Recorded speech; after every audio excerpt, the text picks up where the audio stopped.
This vidcast has been made possible by Chrisnell Media and Sound Production. For bookings for voiceover work, on-camera, motivational speaking, and DJing at your next event, email info@chrisnell.co.za. To find out more about me, visit my website, chrisnell.co.za. Enjoy today's program.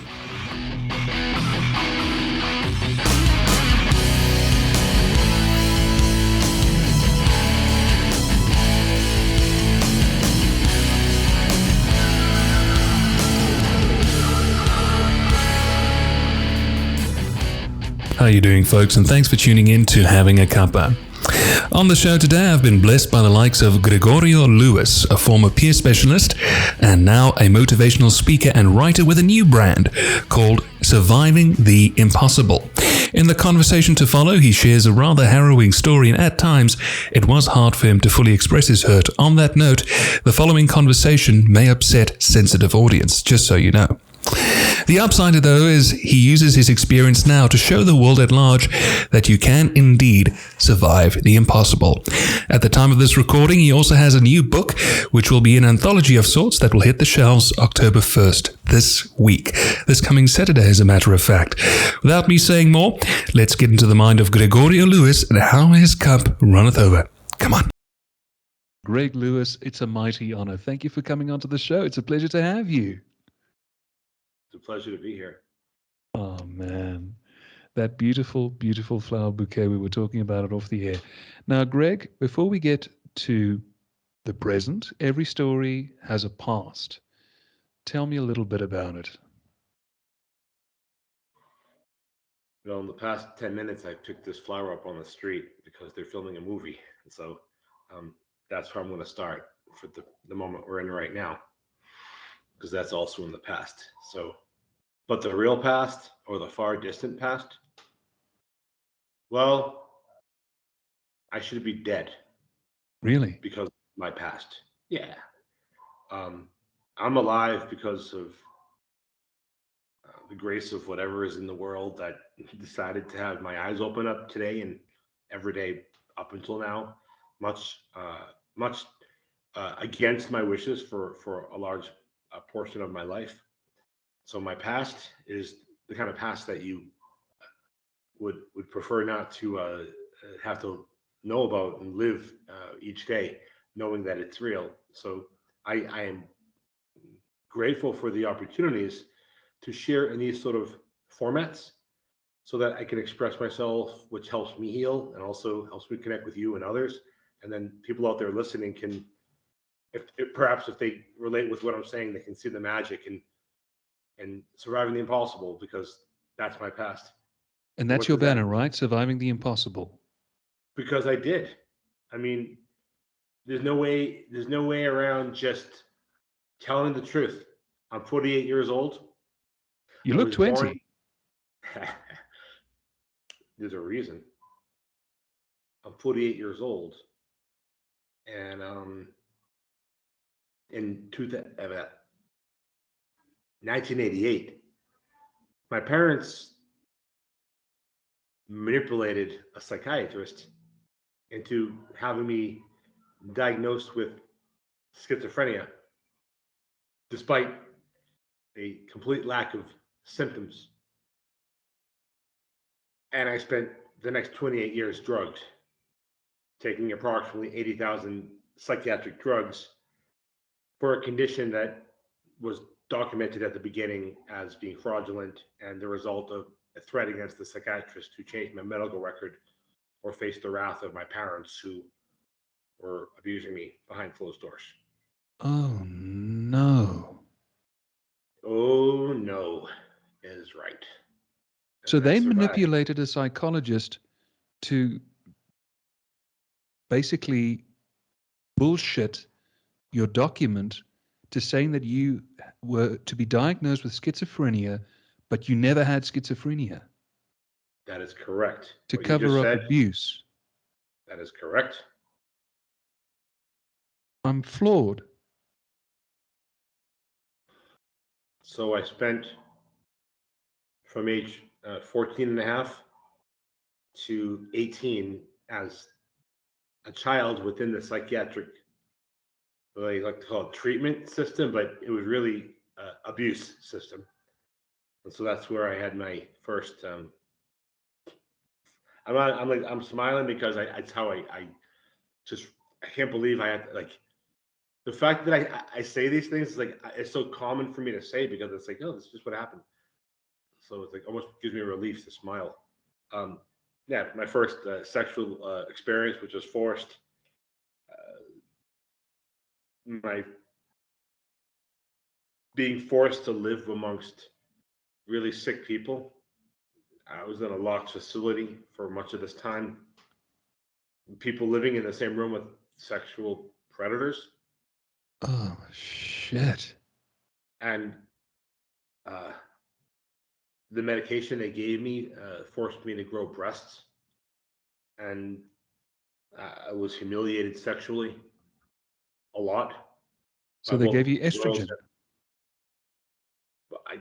I don't know how they worked because I was a 15-year-old, but the Okay, I doctor sure see. as heck knew, and it was obvious I grew breasts. And you can imagine the things that happen to a young adolescent I've in got a the locked. faintest idea. Yeah, I was humiliated by everybody. I couldn't defend myself because I was drugged, so drugged that I could hardly function. I was nobody. I was erased. I didn't matter. I could have just died, and it would have been my fault somehow. I hear you. But Because that was the programming that was put into your head, that it was entirely your fault, but in fact, it wasn't your fault whatsoever. You yeah, none of it was. you hardly had any cooking clue what was happening. I mean, you were an adolescent. I knew something was wrong, and how do I know all this? Because a lot of people can get up or sit here and just talk.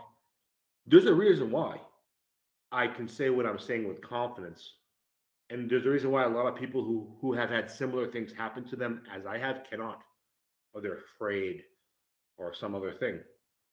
The reason why I can say all this is because after all those years of living like that, I battled my way through. We can get back to this later, but I Sure. think it's important right now that you and everyone knows why I can say this with confidence, why no one can stop me.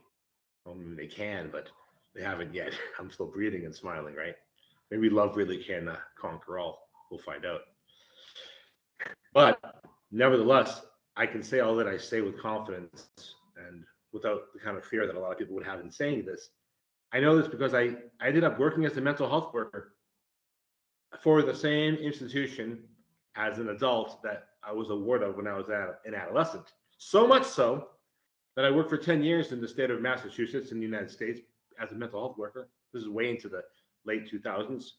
And I was also working for the Department of Mental Health for my state as a vetted staff trainer, in which like psychiatrists and psychologists would earn what we call continuing education units for their licensing by coming to my workshops that I talked about trauma and healing from a lived experience perspective until I got my documents from them because I was a ward of theirs when I was a child.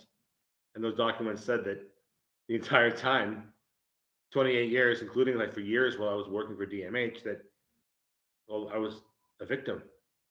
The entire premise of the job that I had working for the Department of Mental Health and working as a mental health worker was that I had lived experience with mental health issues, schizophrenia, bipolar disorder, all this nonsense, because that's what they wrote. But what they also wrote was that it was fake. They wrote that it was a lie, and they documented it.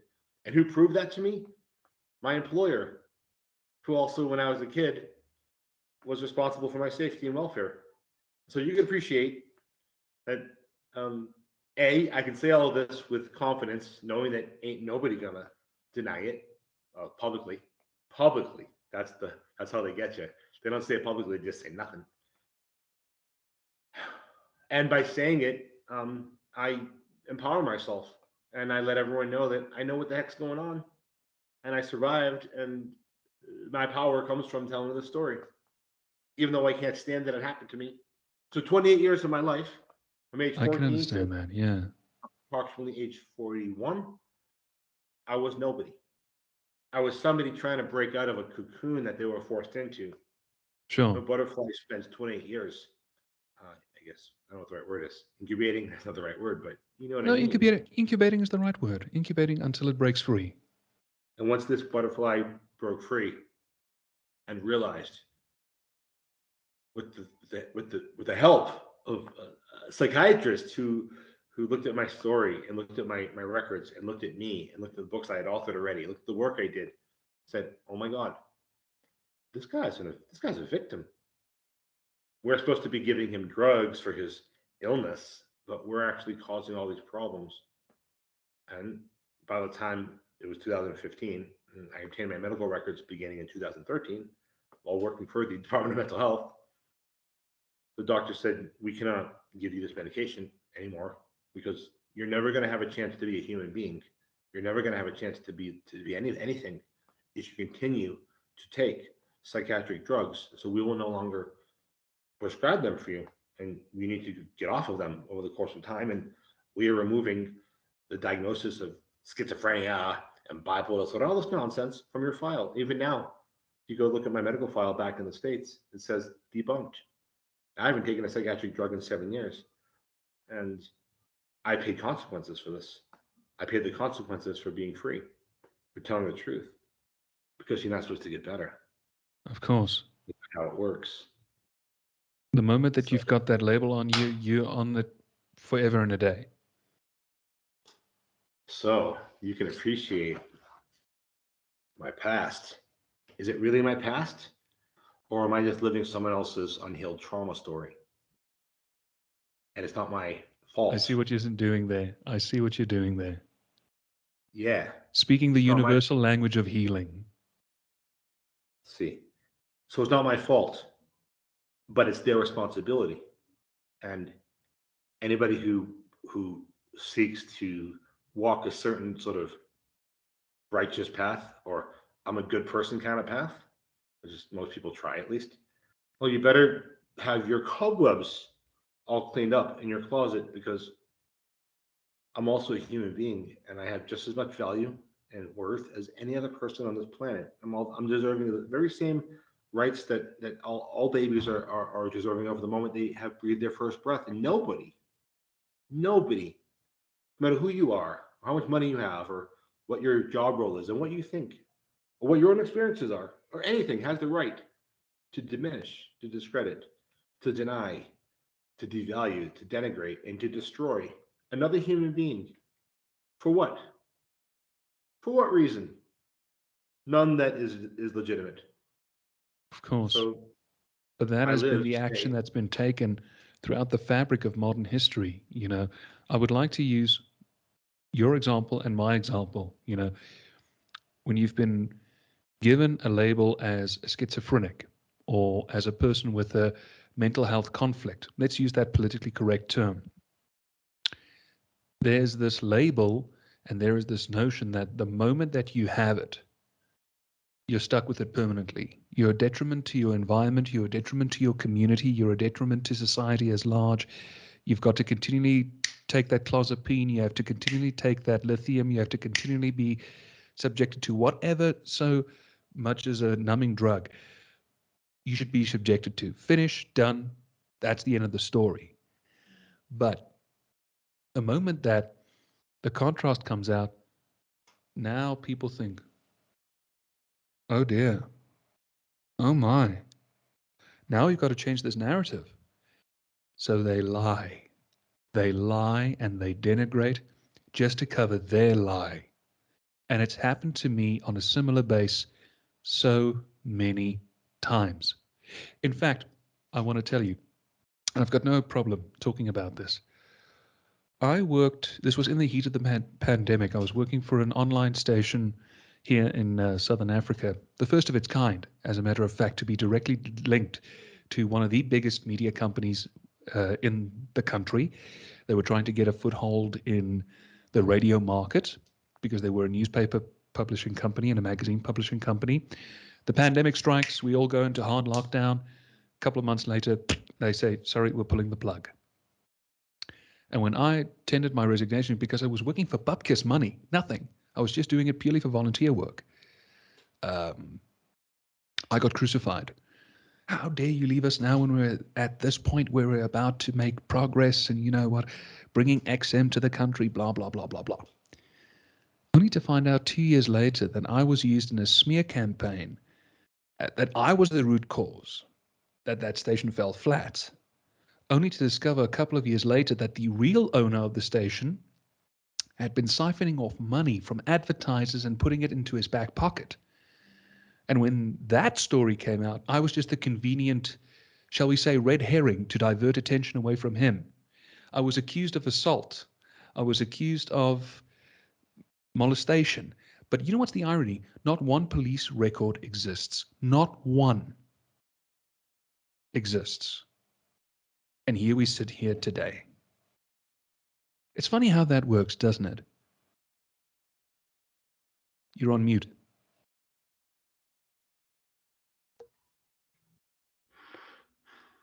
Take two. I was on mute. People will do anything to cover their rear ends, no matter who they are or what they say they are. So let that be a reminder to all you out there that sometimes the people who appear to be the most wonderful and perfect and great and Round.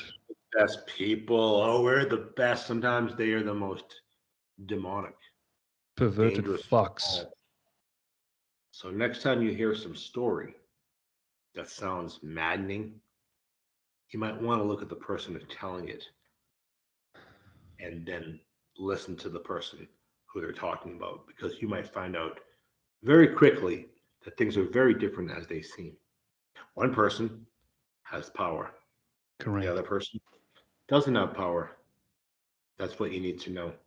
You're between the lines. You'll have the whole entire story. I love exactly what you just said. Read between the lines. And I've done that my entire working career. And they don't like you for it, do they? No, they Not don't. at all. Not at all. But you know what, Gregorio? Hear me well. And this is something that applies to you as well, because I can see it in your eyes. We as humans eventually come to a point where we say, you know what? Why am I breaking my head over this? Now, sure, for certain criteria, it's unavoidable because it keeps knocking here. You get me? And I'm talking about the more severe cases, right? But for all the nitty-gritty issues that you are either disliked for, or for the fact that you convey your position in life, you know, you reach a point where you say, you know what? I don't give a flying fuck what you think about me. I don't give a flying fuck what your notion is, because I'm not presenting an opinion which is based on fallacy. I'm presenting to you a perception based on one thing called fact. And if you don't like me for it, there's the door. Please buzz off. And ultimately, it's the work that will prove itself. Yeah, 100%. And I understand what you're talking about. I live it and I breathe it and I know it because that's my experience as well. Additionally, a lot of people perhaps, how do we say it? They made a mistake. I guess we'll say that. They made a mistake with me. I don't know. Like I'd like to, I used to think that people were inherently good. I said, nah, people, I used to say, nah, like evil's not real. Like some people just don't do good things. But, well, I, I almost I have to like apologize to myself for being so naive. Maybe I was so naive to think that, oh, people are just good on the inside. All people are great. And deep down, maybe they're hurt, but they're not like actively trying to hurt me. So I don't know. I don't know, man. Some people actively tried to hurt me, and some people just didn't know what to do. And some people hurt me because they were scared. And what were they scared of? Maybe they were scared of something else. Maybe I represented something for them that they wanted to be, and so they acted against me. So like there's all these varying degrees of you know, when we put up like all the bunny ears to say like quote, like meaning like, oh yeah. Well, I don't know. Some people are really cruel, and some people did cruel things to me. That I mean, the list of horrible things that were done to me at the hands of other human beings in all sorts of ways. It's so long that I mean, I'm smiling about it because I'm right here right now. I'm chilling. Like, I'm happy at the moment. You know, things are okay. Things could be a lot better, but they could be a whole lot worse. You know, I live in that moment. But do I think that everyone, or is it what would I do I want to entertain the idea that all the people who hurt me like did it intentionally or did it to cause harm, at least at the core of their reason? I don't think that's true. And if they did, that would make the world a whole lot more evil than it already is. So I have to accept. I think most people don't know what the heck to do when you hear a story like mine. It makes them feel uncomfortable, scares them. It it shakes up what they've been taught all their lives about justice, about health. How could this be? It must be crazy. It must be sick. I want nothing to do with this. This is bad. Yeah. All I did was tell the truth about what happened to me at the hands of mental health providers. And I worked as a mental health provider myself to help other people. And they did it to me again. They they erased me. Crucified you. Yeah. They killed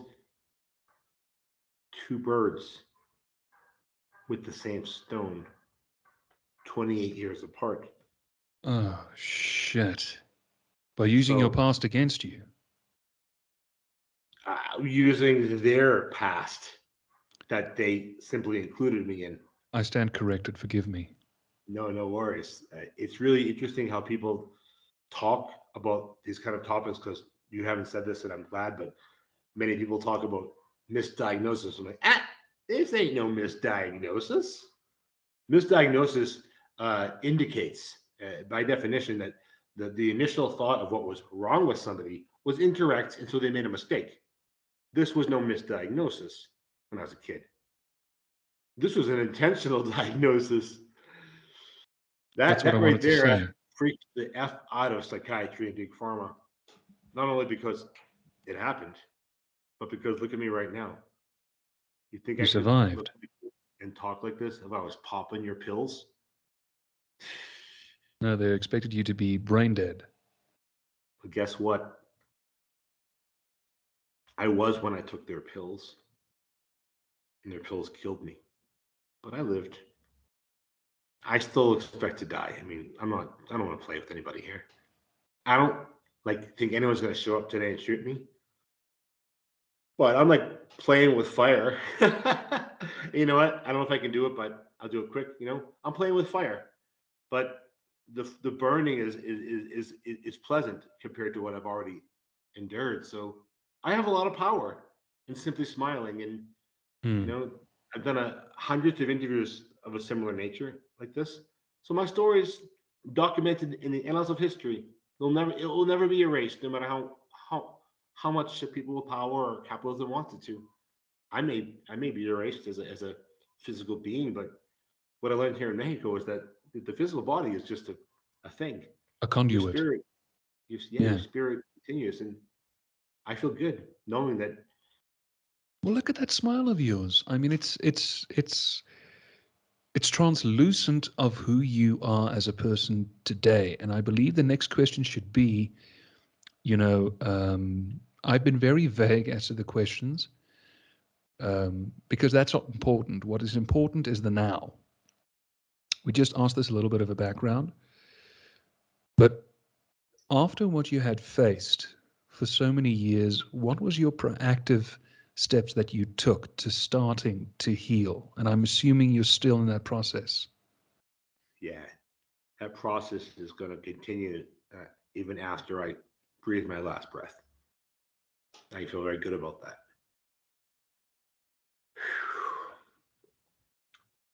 The first time I prayed, I was naked.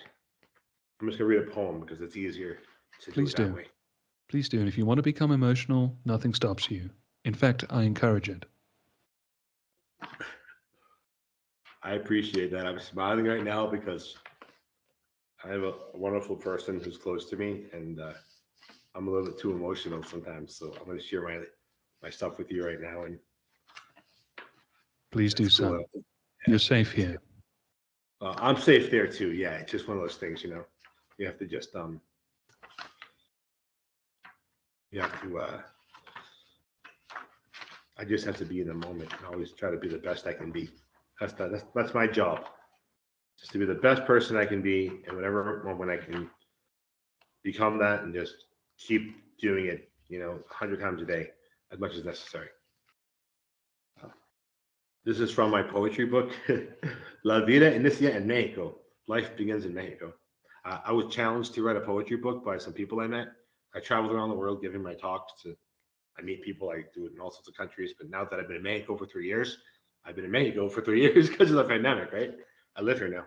So this is my bilingual poetry book. So it's in English and Spanish.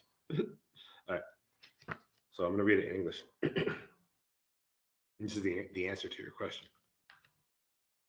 Can I swear? Because there's a swear word. Actually, I swear. See, I swear. I've been swearing this entire interview. It's uncensored. Yeah, Go I your know. bones, son. The thing is, as when I speak in English, I swear constantly. So I always try to Yeah. I'm Irish, so what's the big diff? Oh, I was wondering if I may, because you live in South Africa, you're Irish. Dutch Irish. I've been to the Netherlands many times. I've been to Ireland many times, but I've never been to South Africa. But someday I want to go. Trust All right. me, under better days, you're more than welcome. In the current state, you're better situated where you are. Yeah, and I was thinking because you said a little while ago about your experience with the media platform, like you're in an isolated place, and like back in the United States, it's a huge country, so and it's a little easier to just kind of get away or hide. But I couldn't even hide there and be safe. I live in a whole other place where everyone looks different than me and speaks a different language, and um, I think the situation in South Africa is very different for lots of obvious reasons. But I do relate with being the odd guy out for different reasons, and so Well, you know what? It's my superpower. So I'm literally at that point of I don't give a fuck. Really. I just came to a point where I just said I just don't give a fuck. I don't buy into the fucking programming. I don't buy into the fucking thing that people feed me. I don't buy into this fucking generation. I'm on my own steam. And this is why I do this show, because I want to get a perspective like yours to enrich me, because you have the kind of perspective that I want to buy into. You have that algorithm, that bandwidth that I want to buy into. respect. Thank you. The first time I prayed, I was also naked. The first time I prayed, I was also naked. Something was wrong. It was a brain injury. Something that not everyone knows about me is that even in the midst of my absolute crazy, I'm still cute as fucking pie. Did you know one person's crazy is another person's paradise? I was a vulnerable 41-year-old man. So, of course, I was naked because I'm also cute. On the inside, I thought I had every reason to die. There was also a reason why I stayed alive. So it's not strange that I was naked the first time I prayed. For 6 years, I've tried to pray every day.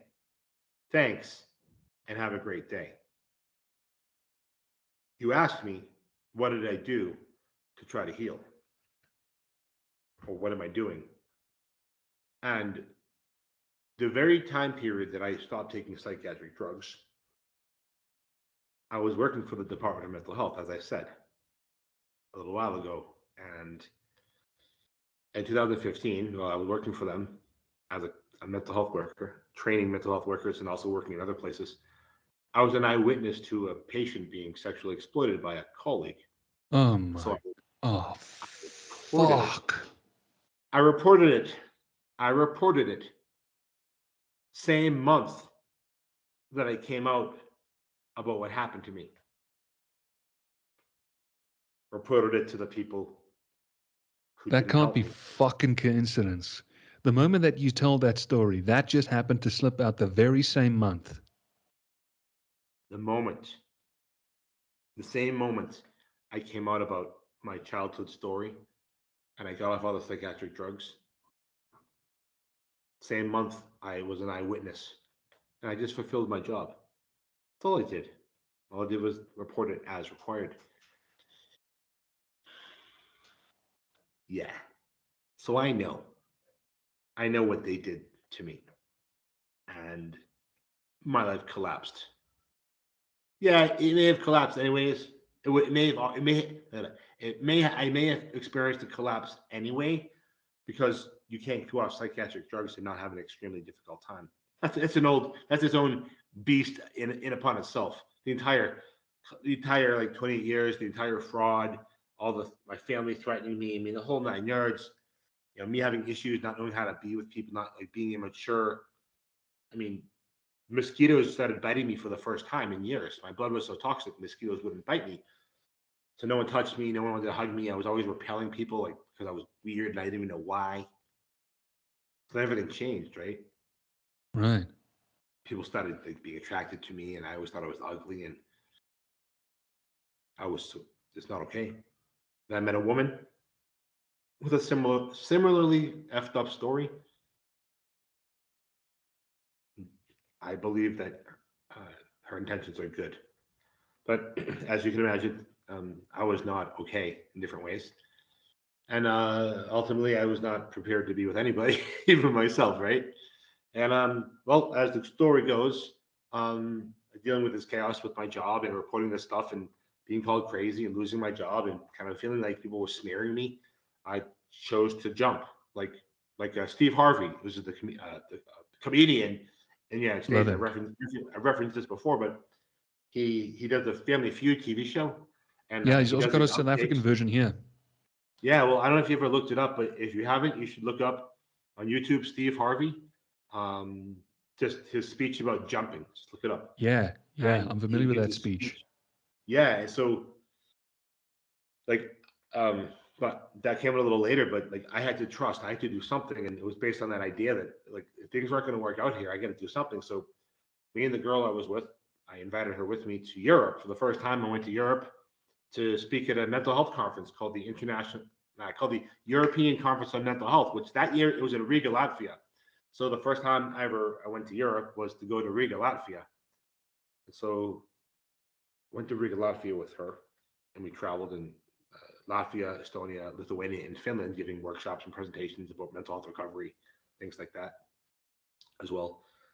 And in the sauna, we went into a sauna in Riga, and in that sauna, the heat, we were all naked, right? Like the heat, like detoxified my body rapidly. I had not gone on a sauna since before I was taking drugs and as a kid. And I got To super sick. I had a rapid detox. I became very, very ill, perspirate all that stuff out of your system. but I became sick. Like I nearly died, and it was scary. I was crazy. I just have to say, not good crazy, but bad. I guess. I guess. Nuts. Uh, and came back, and I was just not okay. And so everyone just thought I was sick. They just thought I think you should take your meds, Craig. You should take the pills. I'm like, I can't take the pills. I'm sicker now than I was. Like I was sick because I took the pills, and then something happened to me in the sauna, and people didn't really understand anything. Ultimately, she and I spent more time together for a while, and she's like, you need to start praying because you're under a spiritual attack and not taking all these medications. You never learned how to protect yourself, and she tried to teach me. So she taught me to pray. She's like, you just need to try. Like you need to connect because you need to connect with something because you're vulnerable. So one day in the bed, we were naked, and she's like, okay. I was like, I'll try to pray. So I said my prayer, and at the end, I said, thanks and have a, and my quote was, thanks and have a great day. And she laughed. Like, she and I don't really talk. That's okay. But like, she laughed. I always remember that because you asked me, like, what did you do? Well, after all that happened, I prayed for the first time as an adult, while naked. And Well, if you want to be walked outside. vulnerable, how more vulnerable can you get? I come from a synagogue back in the United States, in my state of Massachusetts, that is one of the only synagogues that has a clergy member convicted of rape during the same time period as the Massachusetts Catholic Church sex abuse scandal, which had lots of priests go to jail Right, I for remember rape. that story. Yeah, so that can That also be inspired Googled. the play August Osage County, as I'm led to understand. I don't know, but I come from that same place, except mine was in the synagogue, and they actually convicted the cantor. He was convicted of rape, and yeah. So my prior history of being spiritual or religious has to do with, I can understand that, a and I guy can who appreciate that immensely. But let's take it to a positive, Greg. Um, where did your passion for writing start? Because you read me a poem. well, I was challenged to write a poetry book. I was a poet and I didn't know it. I've been traveling around making doing my presentations. I need translators up here because I don't speak Spanish properly. And so I was in a city called Ciudad Guzman, which is in the state of Jalisco, and which they just had a hurricane. They just had an earthquake off the coast of Colima. So I know my friends. I need to call them because I know my friends in all those areas. They were affected. Earthquake was today or yesterday. But one of those people challenged me to write a poetry book, and they then invited me to come do a tour of reading poetry in Jalisco. So I did. But I digress. How did I become a writer? In 2007, I became what is called a certified peer specialist, which is a lived experience mental health worker. Right, They have right, them right, in right. South Africa, I believe. Um, and part of my internship was to create something that would remain behind at the program that I was doing my internship at. And so I did. I created a thing called Better Days, a support group, a lived experience support group. And at the end of the internship, I worked in a different place, and then I worked in other places, and I volunteered for 3 years with people like me, people in recovery from mental health issues. Even though I didn't have it, right? I was just kind of crazy, but I was Sure. taking the pills. I must have been sick, right? And I continued each week to develop a curriculum, like unintentionally, never planned to publish it. It's just like, well, I'm going to go to my volunteer gig every Thursday. I think it was 10 a.m. I had to write a passage. I wrote a passage about whatever was going on in my life at the time. What was I struggling with? What was bothering me? What was upsetting me? Whatever it may be. Then I'd write 3 questions. I'd email them to the program. I'd arrive, they'd be printed out, and I'd go right to my group. It'd be 10 or 15 people usually. And I'd facilitate this group, and I did it as volunteer. Ultimately, I stopped, did other things, and in 2013, same year, I got my documents that said I was a 28-year victim of abuse, not knowing that I was, taking the pills for 28 years. I self-published the Better Days Mental Health Recovery Workbook, and it's now since sold almost 10,000 copies. And so Wow, that book's congratulations, buddy. 10 different languages now. I wrote other books that are similar. Like one of my cats ripped the cover because I don't know why she had to eat the cover, but I only have one copy. But this is the Craig Lewis Guide to Surviving the Impossible, because my name in English is Craig, but I don't like that name. So Sure. I'm Gregorio now in Mexico. So I published 3 workbooks and 2 anthology books of punk rockers from around the world sharing their Oh personal lived man, now we're busy talking. Now we're cooking with Crisco here. Black and Flag, the Ramones. mhm, absolutely. I actually, here in my town, I have a Bluetooth, and because I'm a crazy gringo, but I'm accepted because I have to be, because this is my home now. Sure. Like, I don't have anywhere to go, right? I have to be part of the community. So I walk around with my Bluetooth, like, loud. I swear. Sometimes I play Black Flag in English, but I have like tons of metal and punk and reggae and everything. Metal and Megadeth and all this fucking around. Eclectico, yeah. Yeah, yeah. I'm a punk rocker for life. Well, you know what?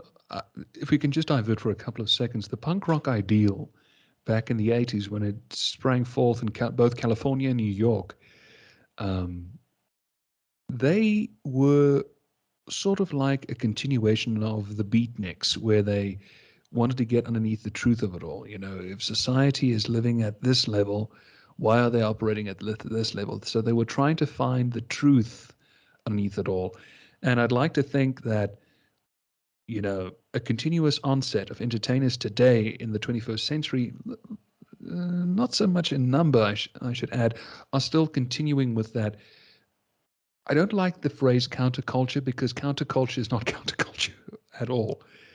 I would think more on the aspect of rebel pioneer is the continuation of what the rebel pioneer, which is a continuation of what the punk rock movement was in the 70s, 80s, and 90s.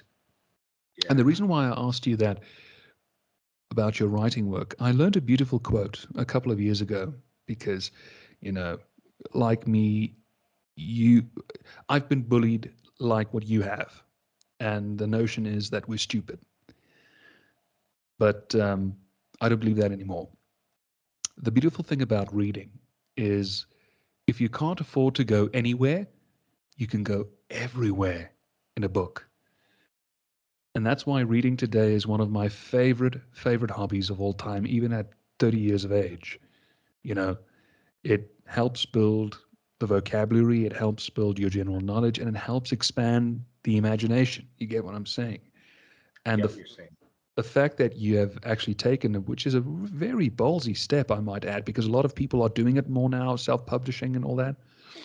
Um, you literally, to quote Steve Harvey, jumped off the deep end and made a name for yourself in many facets. I would like to think, in the area of mental health and plus also the arts, if you don't mind me saying so. I don't mind you saying so because it's true. And there's a lot of funny things that happen when you jump. You piss off a lot of people. People Needless to who say, used to know you, and if they think they're social capital and like, getting rid of you, talking shit, they do that. Um, I lost everything when I left the United States. I used to say I lost everything. I know I didn't. I found myself. I mean, I'm much happier now. But I lost all my material things, and connections. And I bought a one-way ticket to Paris, France, and I spent the next year plus without a home, living out of a small backpack. And I traveled to 30 different European countries. I lived in Paris. I lived in Netherlands. I went to Kosovo. I was in Ukraine for 2 weeks, Romania, Bulgaria, Poland, Switzerland, Netherlands, Belgium, Ireland. I was a guest lecturer while I was homeless at Dublin City University. Presented at Cork University. Uh, I I spoke at the Czech National Institute of Mental Health while I was homeless. holy The next cow. day, I gave a presentation in an illegal squat that was then shut down by the police. That's my story. Um, Bosnia, Albania, Greece, Turkey, and then All that's what I throughout did. Europe to around the Eastern Bloc countries. Oh yeah, that's what I did while I was homeless. That's what I did when I bought a one-way ticket and left everything behind, so I wouldn't be homeless in the northeast of the United States, Salem, Massachusetts, in the middle of the winter, where my only option of anywhere to go to live was the homeless shelter, in which I gave peer support groups that, using the book I authored, getting paid by DMH contract, working for the company that had me there, and we're in another location. I witnessed my colleagues being sexually exploitative with patients. I couldn't go back to where I was working in a Well, homeless who shelter. can't blame you? So I left. I've not seen any of my friends since. The cat was killed. All my stuff was gone. Landed in Paris. 2 days later, I gave my first workshop in France with the translator who translated my book into French. And on the third night, I moved in with a tour guide, and I lived with her for a month until she kicked me out. Respect to her.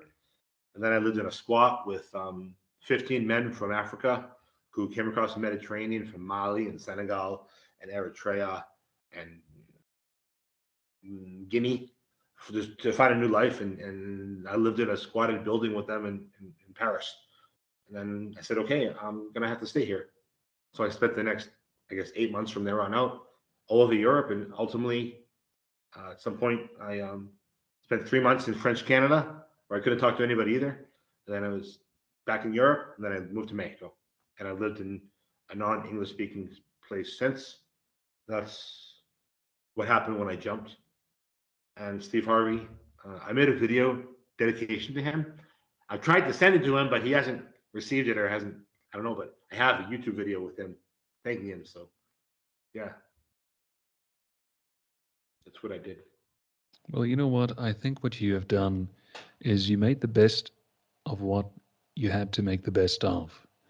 And if I look where you are today, Greg, um, you're far better off where you once were. And I'm not saying that for Dinkin. Please hear me. I don't want to appear as that charismatic person. I want to be completely transparent with you. I think you've been literally put on a path of higher learning to understand the truth behind real mental health in starker contrast as to what you were afflicted with. That's why I held up my two fingers the first time to put it in inverted commas. And looking at the man who's sitting across from me via a computer screen today is a man who's far better than what he once was. I see a man who's absolutely creative beyond measure, who's got immeasurable talent, and you are the monument of the statement, surviving the impossible. And we've covered it from A to Z. And that is something that no one can take away from you. It's a badge of honor, a lifetime achievement. Thank you very much. And that is true. No one can take this from me.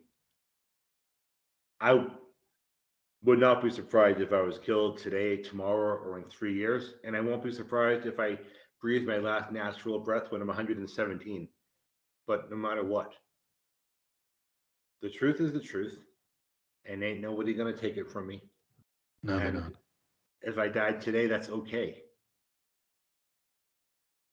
because ain't no one ever gonna take this from me. No matter what happens, I've done the right things. I made some mistakes. I simply chose to be happy, healthy, and well. I chose mental health. I mean, come on.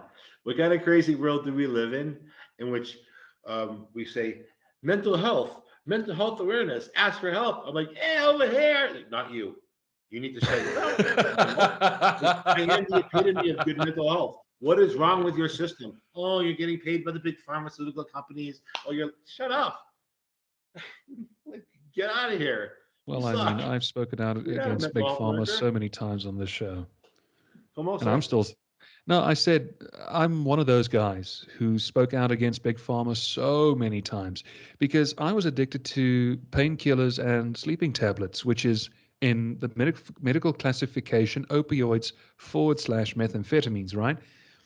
Um, I've recently found out now, ever since the fentanyl crisis started taking effect, well, I say taking effect, it's spread like wildfire worldwide, that sleeping pills and painkillers are the two most common ingredients to exemplify or amplify rather the effect of both heroin and fentanyl. And this is the stuff that you can get over the counter for literally an apple and an onion, number one. And number two, it's Schedule 3 medication. Now, Schedule 3 medication is above Schedule 2, which is your normal like headache tablets that you can get at the counter. But the Schedule 3 stuff is the start of the strong stuff. And if you're getting Schedule 7, from Schedule 3 up until Schedule 7, you need doctor's prescription. But this is stuff that you can get over the counter at Schedule 3 without a doctor's prescription, and people are getting hooked left, right, and center. Why is no one fucking paying attention? Well, in the United States, I think it was last year, they finally had their huge lawsuit against the Sackler family, who was responsible for the oxycodone Yeah, crisis. yeah. And so, like, the truth is, I can't speak directly to the facts, but I understand what's happened. You can look it up yourself if you're interested to get the facts straight. But they've been penalized all this money, but they're not really losing any money. They're just What about the lives that have been taken? What about them? You can't pay sorry. that money. Sorry. Hey, you guys don't. Hey, big pharmaceutical money is making money matters. How are they going to pay for their estates in Ohio instead of Keep Ohio? people hooked. Lily, they need your money. I think that's the first thing we need to remember, that our lives don't matter to people who care more about money. So people like yourself, people like me, and anyone who speaks out, we have to remember that they're happy to pay you to do their dirty work for you. Even if you're an advocate, they're happy to find a way to have you benefit what they're doing because they make money. And if the bad guys are going to make money, they don't care how if you have some great set of ideals, if they can find a way to get you to take their money, they'll take your money. That's how mental health care works. They like on the same token, they know those pills make people sick. Psychiatrists just know that there's no such thing as a side effect. They talk about delusions. We're going to give you a pill for your mental health. These are the potential side effects. Really? Why don't we just call them effects? It's supposed to do this one thing for you to make you not crazy, but it's going to make you go depressed, make you impotent. Maybe that's not a side effect. That's a direct consequence. The people who make the pain pills that people get hooked on, and then they can't get their prescriptions anymore, so they're robbing pharmacies. Then they're afraid of getting caught, so they go to heroin. In fact, that's just the same thing. It's the same. Once a patient is an addict. If you're taking pills, like psychiatric drugs, you're an addict. Don't try to call yourself something that you're not. You're someone else's addict, but you are. You're an addict to something that puts money in people's pockets. Don't deceive yourself. Well, thank you for that warning. Tell me about your upcoming book that is getting ready for October, as I'm led to understand. On October 1st. Okay. On October 1st, the story that I've authored recently, which is my story of my liberation story. So this is an autobiographical book. It's 18 writers from around the world are writing. Oh, sorry. You mentioned off air that it's an anthology. See, and I'm one of the 18 writers, and so my story is approximately 1,400 words, and it's called "The Beginning," the beautiful life of a murder survivor. Well, well, well. And as I'm led to understand, you've got a publisher in Australia who's going to be circulating it for you. Yeah, I mean, it's a big collaboration. So my story is going to be read by tens of thousands of people. And that's cool. That's good for me. Good for everybody. You know what? Don't be surprised if you get the opportunity to lecture there at Monash University, for example. Because you are a gifted speaker. I thank you. I don't know where Monarch University is, but where is Monarch University? Monash. It's I think it's in Melbourne, Australia. Well, I'll fly anywhere. I've proven that because my passport has no more space in it, so I'm getting a new passport. But I'm not going to move my computer right now. But on my wall, I have my posters from where I've spoken publicly in Guatemala, Bulgaria, Croatia, Czech Republic, Helsinki, Nicaragua, Italy, Costa Rica, Belgium, Honduras, Greece, Poland, and it goes on and on and on and on and on. A real globetrotter. Well, that's what happens when they kick you out of your country for being awesome or for telling the truth and for just saying, hey, I want to be happy. I want to be happy. I want to be good. I want to be helpful to others. I want to take my experience and help other people get better. Mm. Oh, you're not supposed to do that sort of thing. Big You're problem. supposed to be sick, Craig. Get back in the box. Get back in the box. No, you can't start teaching people how to get better. I'm like, yeah, but that's what we're supposed to be doing. Mental health, right? Let's get better. No. You have to do it our way. Our way says you have to do certain things to be mentally healthy. And if you don't do certain things, you can be mentally healthy by yourself over there, Craig, but you need to do it our way. Like your way made me sick. And all these people deserve to know that they have power. All the people deserve to know that they actually have power to get better. And maybe you're doing them wrong. Maybe you don't know. Maybe you got a bad education. Who taught your teacher? Like, where does this begin and where does it end? Because I'm the living proof that it's all a bunch of crap. Yeah, they don't want someone like me saying that. So, Globetrotter, yes. Am I a tourist? No. Like, I'm talking about eating out of trash, brother. Many times eating out of trash, begging. I sold myself. No, Sure. doing things for money. Sure. No worries, man. You do what you have to do when you have nothing. So one person said, "Oh, look at him. He's living high in the hog, globetrotting." I'm like, how little you understand about reality. Mm. But yeah, no, I understand what you're saying. Yes, I do Greg, try. what I want to say is I think you have a lot to be proud of. And you have endured a lot. Certainly what most people would not even dare to think of enduring in a lifetime. And just one final question as we start to wind down. This has been really a conversation that I did not see coming whatsoever. It's evident that you have a lot to say and that you still have a lot to uncover that you want to get off of your chest through the work that you do and through the writing that you do. This is a tricky question, but I'm sure you'll understand the context. Through your experiences and what you have learned, would you consider yourself a true mental health advocate?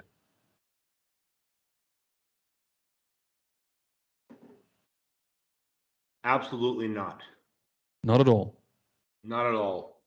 Because I am the epitome of good mental health. And either uh, a person chooses for themselves to get better, and the only way they're really going to get better is if they make the choice to get better, which means that you may have to uh, break the rules of what mental health advocacy and mental health care and all this stuff says you're supposed to do, or you're going to never be 100% free and healthy. I hear You you. may feel good, but if you're bound and trapped and enslaved to something, which could even be yourself, then I don't want to advocate that anyone's mental health is tethered to rules and restrictions and obligations and requirements dictated by another person who is stripping the sovereignty of another by saying that there's something wrong with you that we can't prove, but I'm going to say that there's something wrong with you, so that's who you are. No, I don't advocate for anything like that. And I would But I rather will. ask to correct myself. What is the badge of honor that you would give yourself, that you stand up for?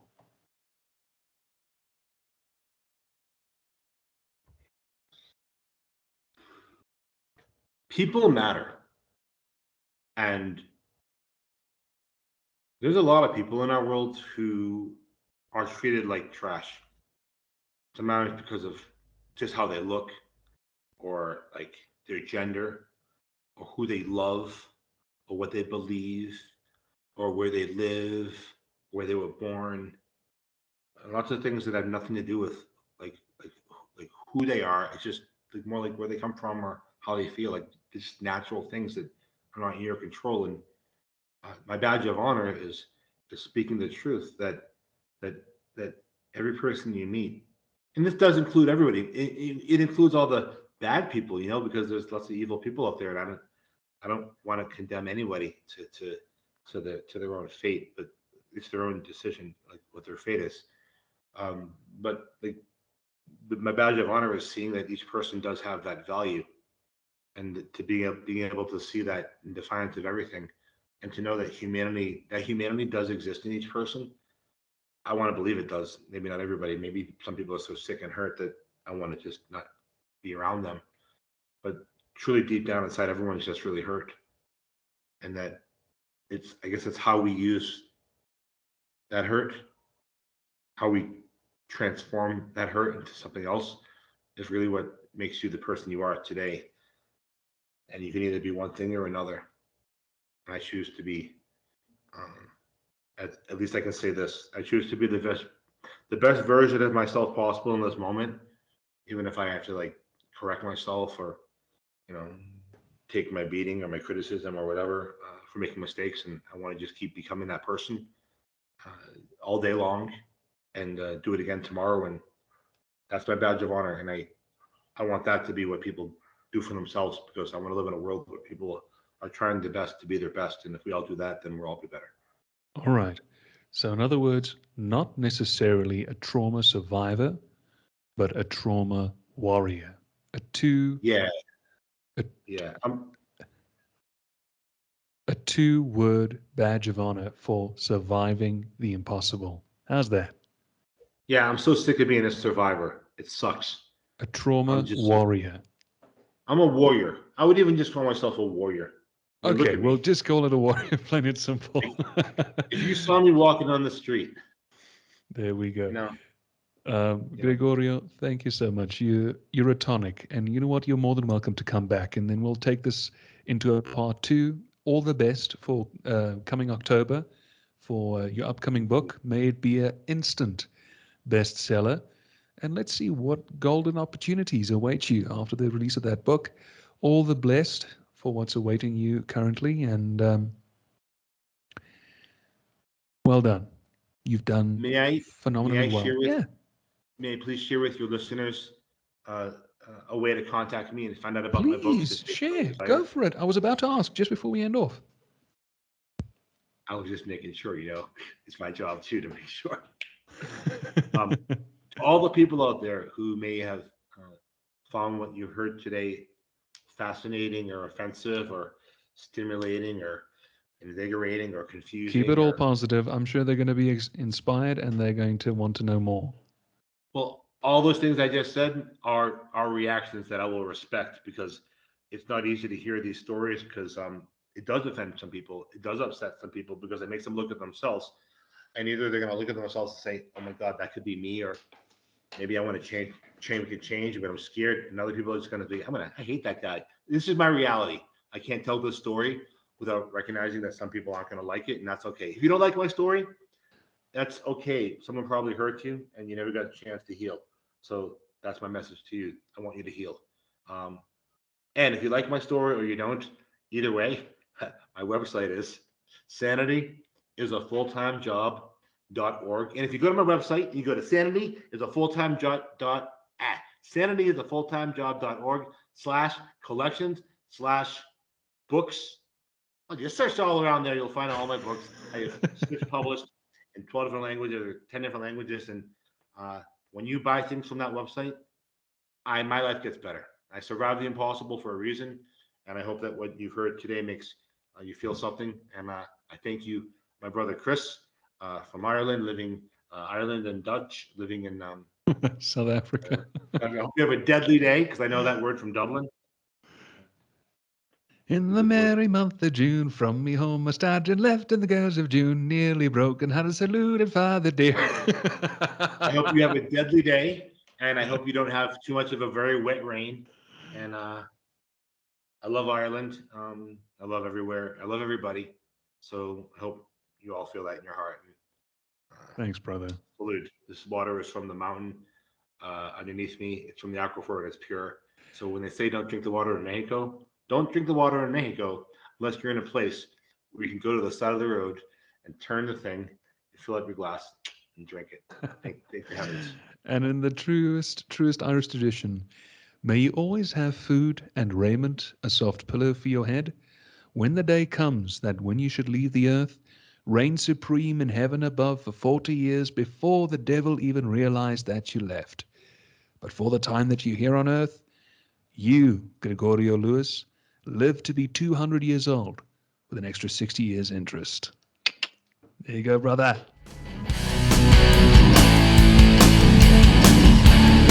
So it is here where we have to make a pit stop. But don't fret, we'll be back soon. In the meantime, tell your friends, join us on Apple Podcasts, Spotify, Audible, and Podcast 1.